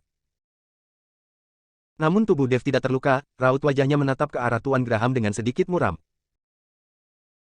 Kamu rasa dengan kekuatanmu ini kamu bisa melawan 7 Grandmaster Guru, yang 2 di antaranya masing-masing memiliki senjata Maha Guru. Tuan Graham bertanya pada Dev. 2 senjata Maha Guru. Dev tercengang, kamu mengatakan kalau saat ini aliansi seni bela diri memiliki 2 senjata Maha Guru. Benar. Tuan Graham mengangguk. Hal ini membuat Dev sedikit panik, saat itu Dev bahkan sedikit kesulitan untuk menahan serangan satu senjata Maha Guru, untung saja ada setan darah. Bab 1776, Permainan Catur Bagaikan Kehidupan. Sekarang pihak lawan memiliki 7 Grandmaster Guru yang memiliki 2 senjata Maha Guru, Dev mana mungkin punya kesempatan untuk menang. Dev sama sekali tidak mengerti, aliansi seni bela diri sepertinya memiliki kekayaan yang melimpah, kenapa senjata Maha Guru tampak seperti barang rongsokan di tangan mereka. Sekarang kamu masih merasa kalau kekuatanmu ini bisa menyelamatkan pacarmu? Tanya Tuan Graham. Dev tidak mengatakan apapun, karena dia tahu dengan kekuatannya ini dia tidak akan bisa menyelamatkan Yuki. Dev kembali duduk dengan kepala tertunduk. Semangat juang dan aura di tubuhnya seketika menghilang.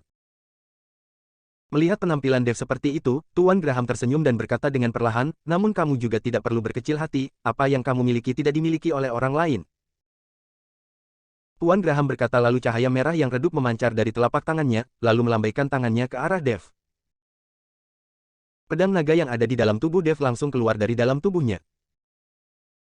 Dev tampak kebingungan, perlu diketahui pedang naga sudah lama menyatu dengan tubuhnya, hanya dengan gerakan pikirannya, dia bisa mengaktifkan pedang naga. Namun saat ini, Dev sama sekali tidak berpikir untuk mengaktifkan pedang naga, namun menyadari pedang naga sudah berada di tangan Dev. Pedang naga mengeluarkan suara dengungan keras di tangan Tuan Graham. Aura pedang yang menakutkan terpancar dari bilah pedang naga, dan cahaya keemasan terus bersinar dengan cemerlang. Dev tertegun saat merasakan aura menakutkan dari pedang naga. Dia tidak pernah membayangkan pedang naga bisa memiliki kekuatan yang begitu menakutkan. Senjata Maha Guru balikan tidak sebanding dengan sampah di hadapan pedang ini, namun sayang sekali kamu hanya fokus pada kekuatanmu sendiri dan melupakannya. Ingat, dia adalah bagian dari tubuhmu, senjata juga merupakan bentuk kekuatan, jangan memperlakukannya dengan buruk. Setelah berkata, Tuan Graham melepaskan pedang naga dan langsung kembali ke dalam tubuh Dev. Dev memikirkan perkataan Tuan Graham dengan seksama, raut wajahnya seketika menunjukkan rasa bersalah. Dia selalu merasa cemburu dengan senjata Maha Guru milik orang lain, ingin mendapatkan senjata Maha Guru orang lain, namun malah melupakan pedang naga miliknya. Perlu diketahui pedangnya itu adalah pedang spiritual yang sudah memiliki roh pedang. Dev selalu mencari sumber daya untuk dirinya sendiri, meningkatkan kekuatannya sendiri. Dia tidak pernah berpikir untuk meningkatkan kekuatan roh pedang naga. Jika hanya mengandalkan pertarungan berkali-kali untuk meningkatkan roh pedang naga maka kecepatannya terlalu lambat. Namun tidak lama kemudian, Dev kembali menyadari satu masalah, dia sama sekali tidak tahu bagaimana cara meningkatkan kekuatan pedang naga. Dia sendiri bisa menelan pil hewan buas, menggunakan berbagai ramuan bahkan menyerap kekuatan orang lain, semuanya bisa. Tapi bagaimana caranya meningkatkan kekuatan pedang naga? Tidak mungkin membuatnya menyerap pil hewan buas bukan? Jelas pedang naga belum memiliki kemampuan untuk menyerap pil hewan buas. Tuan Graham, apakah saya boleh bertanya, bagaimana caranya saya bisa meningkatkan kekuatan pedang naga? Dev bertanya pada Tuan Graham. Kalahkan saya dalam satu ronde, maka saya akan memberitahumu. Tuan Graham berkata sambil tersenyum. Dev menarik nafas dalam-dalam, lalu mengangguk. Dev berusaha keras untuk menenangkan pikirannya, menyingkirkan semua gangguan dan mulai bermain catur dengan serius bersama Tuan Graham. Namun setelah beberapa ronde, Dev tetap saja tidak bisa menang melawan Tuan Graham dan ini membuat Dev mulai panik. Namun melihat ekspresi cemas Dev, Tuan Graham berkata, bermain catur itu seperti kehidupan, yang kita mainkan bukanlah catur tapi kehidupan, dan kehidupan itu penuh dengan segalanya jadi kamu harus melihat jelas permainan catur ini. Setelah mendengar perkataan Tuan Graham, Dev melihat papan catur di hadapannya dengan seksama, papan catur di hadapannya itu seolah berubah. Berubah menjadi formasi-formasi bahkan bidak-bidak catur berubah menjadi pusat formasi yang merupakan kunci dari formasi. Saat ini, Dev sepertinya sudah mengerti apa yang Tuan Graham maksud. Dalam pikiran Dev terlintas beberapa jimat dan setiap jimat mewakili sebuah formasi kecil. Dengan mengandalkan warisan dari klan jimat surgawi, Dev pada akhirnya berhasil mengalahkan Tuan Graham. Setelah permainan selesai, Dev terkejut saat mengetahui teknik kertas jimat yang diwariskan kepadanya sudah meningkat pesat. Beberapa teknik kertas jimat yang tidak dimengerti olehnya saat ini sudah menjadi jelas. Bab 1777, Klan Pendekar Pedang. Dev menatap Tuan Graham dengan ekspresi penuh semangat dan bersyukur. Tuan Graham, sekarang apakah kamu sudah bisa memberitahuku, bagaimana cara meningkatkan kekuatan pedang naga? Dev bertanya pada Tuan Graham. Tentu saja. Tuan Graham berkata lalu menoleh ke arah junior dan junior sepertinya sudah menyiapkannya sejak tadi, dia mengeluarkan sebuah peta dari tangannya. Tuan Graham membuka peta itu dan menunjuk dengan jarinya, tempat ini, dalam waktu dekat akan ada reruntuhan kuno yang dibuka, pada saatnya kamu akan tahu bagaimana cara meningkatkan kekuatan pedang naga. Pulau Kana, Dev tercengang, itu bukan wilayah Arunika, bukan? Tuan Graham mengangguk, benar, ini adalah wilayah negara Kree, namun berbatasan dengan negara kita, ada banyak orang Arunika yang tinggal di sini, ini merupakan wilayah perdagangan. Dev menatap Tuan Graham dengan sedikit bingung, kenapa Tuan Graham juga tahu tentang sumber daya negara asing. Hahaha, aliansi seni bela diri saja bisa mengetahui begitu banyak tempat yang memiliki sumber daya, sebagai pejabat mana mungkin saya tidak mengetahui hal ini. Ada beberapa hal di antaranya yang tidak perlu kamu pahami. Kamu harus ingat, setelah keluar kamu hanya bisa mengandalkan kekuatanmu sendiri, dengan pembukaan reruntuhan kuno ini sepertinya akan ada banyak ahli yang pergi ke sana juga. Tuan Graham mengingatkan. Dev mengangguk, terima kasih banyak Tuan Graham sudah mengingatkan, saya akan mengingatnya. Setelah meninggalkan Majelis Perlindungan Hukum, Dev kembali ke klan Raja Naga dan segera menemui Kenari dan Ergon.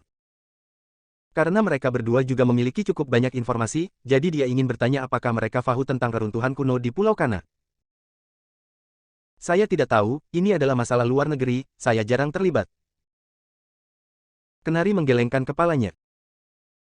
Sebaliknya, Ergon mengernyitkan keningnya seolah sedang memikirkan sesuatu lalu berkata, jika saya tidak salah ingat, ratusan tahun lalu Pulau Kana memiliki sebuah klan besar yang bernama Klan Pendekar Pedang, seluruh klan ini menggunakan pedang dan di dalam Klan Pendekar Pedang juga banyak ahli pembuat pedang. Saat itu banyak ahli pedang yang pergi ke Klan Pendekar Pedang untuk belajar dari mereka, banyak juga dari mereka yang gagal mendapatkan bimbingan dan kembali, hanya saja tidak ada yang tahu apa alasan Klan Pendekar Pedang tiba-tiba menghilang begitu saja. Pernah ada rumor yang mengatakan bahwa pedang spiritual di klan pendekar pedang yang berubah menjadi iblis, tidak bisa dikendalikan dan membantai habis semua orang di klan pendekar pedang dalam satu malam. Hanya saja saya juga tidak tahu apakah itu benar atau tidak, semuanya hanya rumor. Dev yang mendengar perkataan Ergon seketika merasa kalau reruntuhan itu pasti ada hubungannya dengan hilangnya klan pendekar pedang.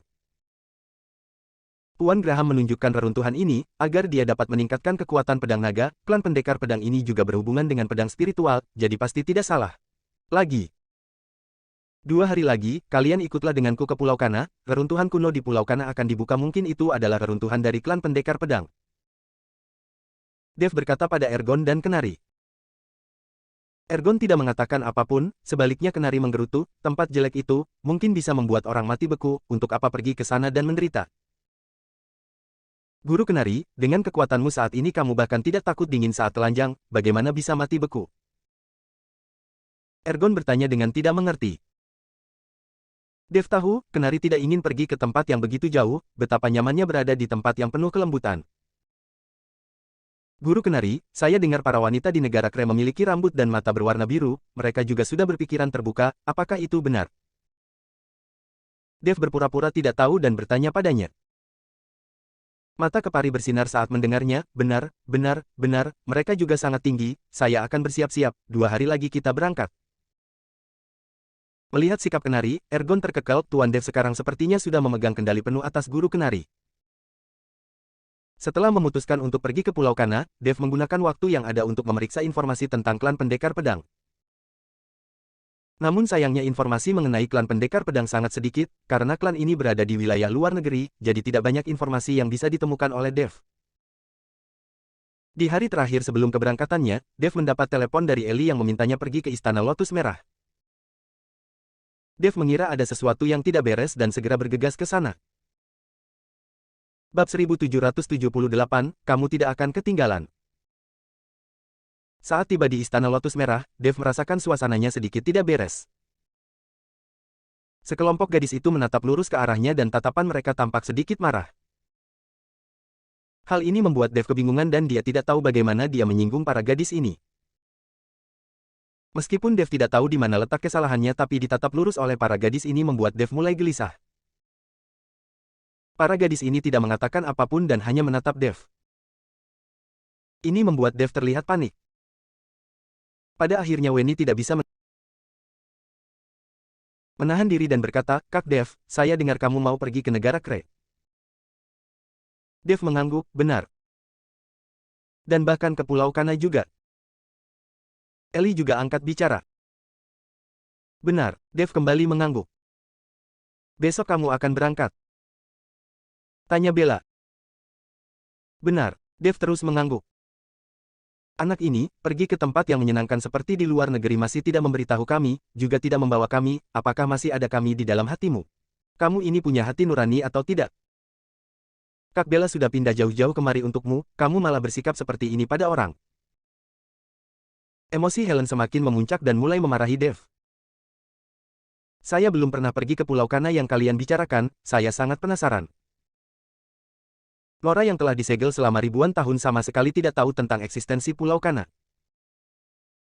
Saya juga tidak pernah pergi, saya ingin pergi melihat-lihat. Paula menatap Dev dengan tatapan iba, Kak Dev, bisakah kamu membawaku? Bawa saya, bawa saya. Saya juga mau ikut. Dan juga saya. Sekelompok gadis mulai berceloteh dan mereka semua ingin pergi ke Pulau Kana. Saat ini, Dev merasa kepalanya sangat pusing seolah-olah Biksu Tang membacakan mantra untuk mengeratkan bandul kepala. Saya pergi untuk memeriksa sebuah reruntuhan, bukan untuk jalan-jalan, itu sangat berbahaya. Dev hanya bisa berkata dengan tidak berdaya. Untuk apa memeriksa reruntuhan? Mungkin saja kami bisa membantumu, kami juga bukan beban, siapa yang tidak memiliki kemampuan antara kami. Helen membantah perkataan Dev. Saya bukan mengatakan kalian tidak memiliki kemampuan, hanya saja kali ini akan sangat berbahaya, tidak nyaman membawa kalian para gadis-gadis. Dev berkata dengan lesu, dia tidak tahu bagaimana caranya menjelaskan kepada sekelompok gadis-gadis ini. Apanya yang tidak nyaman? Kamu sedang bersikap seksis. Elena juga angkat bicara. Saya. Dev terdiam sejenak dan merasakan tatapan dari para gadis ini, dia hanya bisa mengangguk pada akhirnya, baiklah, kalian boleh ikut pergi, tapi sesampainya di sana kalian harus mendengarkan perkataanku, tidak boleh pergi sembarangan, kalau tidak saya tidak punya waktu untuk mengurus kalian. Melihat Dev setuju, para gadis itu langsung bersorak dan melakukan tos untuk merayakannya. Mereka jampak sangat bahagia seolah sudah memenangkan pertarungan. Melihat sekelompok gadis yang bahagia, Dev tetap merasa tidak berdaya, dia bisa bertarung dengan musuh yang kuat tanpa rasa takut. Tapi menghadapi begitu banyak wanita membuat dia benar-benar tidak tahu harus berbuat apa. Pada saat ini, dari luar tiba-tiba terdengar suara yang penuh kekesalan, lantas kamu sudah melupakanku. Dev menoleh dan menyadari entah sejak kapan Mia sudah berdiri di ambang pintu, dengan air mata di matanya dan tatapan sedih. Melihat kemunculan Mia, Dev merasa kepalanya semakin pusing. Air mata Mia terlihat akan segera mengalir, Dev segera berkata, pergi, kamu juga pergi, kamu tidak akan ketinggalan. Mendengar Dev setuju, Mia baru tersenyum bahagia. Dev tidak berani berlama-lama di Istana Lotus Merah, dia takut para gadis ini akan menelannya. Hidup-hidup. Keesokan harinya. Bandara Kota Gama, Bram membawa banyak orang untuk mengantar Dev. Awalnya Dev berniat pergi bertiga ke Pulau Kana dengan Kenari dan Ergon, namun sekarang sudah menjadi belasan orang. Agar ada yang mengawasi para gadis-gadis itu, Dev meminta Thomas ikut agar Thomas dan Weni juga bisa mempererat hubungan mereka. Bab 1779, kamu tidak peduli. Dev, semoga selamat sampai tujuan. Bram berkata sambil tersenyum. Tuan Dev, perjalananmu kali ini sepertinya akan sulit, para gadis ini sepertinya tidak mudah untuk dihadapi. Waskita juga berkata sambil tersenyum jahil pada Dev. Dev tersenyum dengan pasrah lalu membawa mereka naik ke pesawat. Ellie, Nora, Mia, Bella, Paula, Elena, Helen, Weni, 8 gadis ini ikut naik ke pesawat bersama. Dengan Dev dan langsung menarik perhatian banyak orang. Bagaimanapun 8 gadis ini semuanya sangat cantik, memiliki gayanya masing-masing terutama Bella yang memiliki aura seperti Dewi, lalu Elena dan Helen yang memiliki tubuh pesona, membuat mata para pria di pesawat seketika tertuju pada para gadis ini. 8 gadis itu tidak peduli, mereka berbincang-bincang satu sama lain dan sangat bahagia. Dev duduk di sebelah Kenari, yang menghela nafas begitu mereka naik ke pesawat. Guru Kenari, ada apa? Dev bertanya dengan bingung. Dev, saya beritahu padamu, kedepannya jika saya mencari wanita kamu tidak boleh mengatakan apa-apa padaku, kamu sendiri memiliki begitu banyak wanita, kamu masih punya muka untuk membicarakanku. Lihat kualitas dari gadis-gadismu itu, yang satu lebih kuat dari yang lain, menurutmu kenapa saya tidak bisa menemukan yang seperti itu? Kenari menatap Dev dengan tatapan yang dipenuhi dengan rasa iri dan cemburu. Dev yang mendengarnya seketika kehilangan kata-kata, dia tidak tahu bagaimana cara menjawab Kenari. Sebaliknya, Thomas yang ada di samping berkata, Guru Kenari, setelah tiba di negara Kree, saya akan mencarikanmu beberapa gadis asing. Perkaraan Thomas mengenai hati Kenari dan dia seketika tertawa, boleh, tapi Dev anak ini tidak diizinkan untuk mengaturku. Tidak mengatur, tidak mengatur. Dev tersenyum sambil menggelengkan kepalanya. Pesawat terbang dengan lancar, semua orang yang awalnya bersemangat juga mulai perlahan-lahan menjadi tenang, Dev memejamkan matanya dan beristirahat dengan tenang. Pada saat ini, suara seorang pramugari terdengar dari bagian ekor pesawat, Tuan, pesawat sedang terbang saat ini, saya harap Anda bisa duduk dengan baik dan tidak berjalan-jalan dengan bebas. Sialan, saya sudah lelah duduk dari tadi, apa salahnya saya berjalan-jalan? Sialan, urus saja urusanmu sendiri. Penumpang botak itu mendorong pramugari dan hampir membuat pramugari itu terjatuh. Hal ini membuat penumpang lainnya menatap ke arah si botak dengan marah. Namun melihat penampilan garang dari si botak, tidak ada yang berani bersuara. Si botak itu berjalan ke depan dan entah bagaimana sekuntum mawar berada di tangannya. Dia berjalan ke hadapan 8 gadis itu lalu menatap mereka dengan tatapan penuh nafsu. Merasakan tatapan si botak, 8 gadis itu mengernyitkan kening mereka dan ekspresi mereka penuh rasa jijik. Dev, wanitamu diincar oleh orang lain. Kenari berkata sambil menyenggol Dev yang sedang memejamkan matanya. Dev membuka matanya dan melihat si botak itu, lalu kembali menutup matanya. Melihat Dev tidak bereaksi, Kenari tampak bingung, Dev, ada orang yang melecehkan. Wanitamu, kamu tidak peduli. Tidak peduli, si botak itu akan segera mengalami kesialan. Dev berkata dengan enteng. Ellie dan para gadis itu bukan wanita yang bisa diprovokasi begitu saja.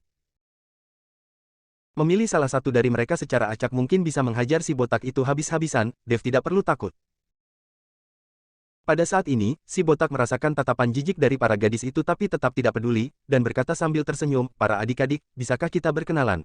Nanti setelah tiba di Pulau Kana, saya akan mengurus semua makanan, pakaian, dan transportasi kalian, kalian bisa bersenang-senang sesuka hati kalian. Saya juga bisa membawa kalian makan semua makanan lokal yang lezat, mengunjungi semua tempat wisata, tidak akan dikenakan biaya sepeser pun." Si botak itu menyanjung dirinya sekuat tenaga, berharap dia bisa membangun citra yang baik di hadapan Ellie dan yang lainnya. Namun tidak ada yang memedulikan si botak, sebaliknya Helen menatap si botak dan mengedipkan matanya dengan ringan. Merasakan tatapan Helen, tubuh si botak bergetar lalu langsung memberikan bunga mawar itu kepada Helen. Bab 1780, Menari. "Adik, saya rasa kita berdua memang ditakdirkan untuk satu sama lain, bisakah kamu meninggalkan informasi kontakmu?" Si botak melihat tatapan mata Helen yang menatapnya tahu kalau triknya sudah berhasil. Selama ada satu wanita yang terpancing saja juga tidak masalah, si botak saat ini menaruh seluruh perhatiannya pada Helen. "Kakak, saya rasa kita memang ditakdirkan untuk satu sama lain." Tatapan mata Helen memancarkan tatapan menggoda. Satu kata, kakak membuat si botak meleleh dan bagaikan sedang melayang di kahyangan. Melihat ekspresi si botak, Helen tahu kesempatannya sudah tiba dan melanjutkan, "Coba kamu lakukan tarian tiang, untuk menghibur kami." "Baik, baik." Si botak menatap Helen dengan mata terpesona, air liurnya akan segera mengalir keluar, dia akan menuruti apa yang dikatakan oleh Helen. Lalu, si botak mulai menggoyangkan tubuh gemuknya di dalam pesawat. Hal ini membuat semua orang langsung tertawa. Namun si botak tidak menyadarinya dan sepasang matanya menatap lurus pada Helen. "Coba lakukan tarian telanjang." Helen memerintah. Tidak lama kemudian, si botak mulai melepaskan pakaiannya hingga tersisa pakaian dalamnya saja, barulah Helen menyuruhnya berhenti. Pria botak itu terus menggeliat-geliat, dan membuat semua orang hampir mati tertawa. "Berlutut, lalu tampar dirimu sendiri." Helen mengganti perintahnya lagi. Si botak langsung berlutut di hadapan Helen tanpa ragu-ragu dan mulai menampari wajahnya sendiri dengan keras. Setiap tamparannya sangat keras dan wajahnya segera bengkak seperti kepala babi.